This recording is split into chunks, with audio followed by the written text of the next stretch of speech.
फटाफट बताइए प्यारे दोस्त। पहला तरीका इसका बाई ऑप्शन होता है। अच्छा 1145 रुपए, देखो एक व्यक्ति ने एक वस्तु को इसके अंकित मूल्य पर पहले D% की छूट पर और फिर उतने ही सम मूल्य में यानी रुपए में उतने ही रुपए की एक और छूट देकर 687 में बेचा है। तो यदि वस्तु का अंकित मूल्य 1145 है तो डी का मान क्या है बच्चे?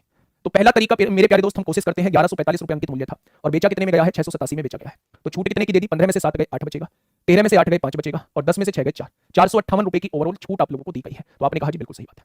अच्छा पहली छूट अगर 19% की होती है तो ये चीजें पॉइंट में आएंगी। थोड़ी देर के लिए मैं इसे अलग हटा देता हूं। 16% होती है तो जब हम निकालेंगे 16% छूट निकालते हैं मेरे भाई, 16% छूट का मतलब क्या होता है? तो आपने कहा जी 16% छूट का मतलब होता है 4 से काटेंगे 25 बार, ये भी पॉइंट में वैल्यूज आएंगी। इसे भी थोड़ी देर के लिए हटा देते हैं मेरे भाई, इसे भी थोड़ी देर के लिए हटा देते हैं। 23% निकालेंगे तो भी यह पॉइंट में आएंगी, उसे भी हटा देते हैं। हम अभी 20% से चेक करते हैं। 20% का मतलब है 20% की छूट का मतलब क्या है? 1/5 की छूट, यानी 5 दूनी 10, 1 बचेगा, 5 दूनी 10, 4 बचेंगे, 5 नाम 45। यानी अगर रुपए में बात करूं तो 229 रुपए की पहली छूट है तो दूसरी छूट भी रुपए में 229 की ही होगी। क्या दोनों छूट मिला के 458 की हो रही है? तो आपने कहा बिल्कुल हो रही है। क्या 458 की ही छूट दी जानी थी?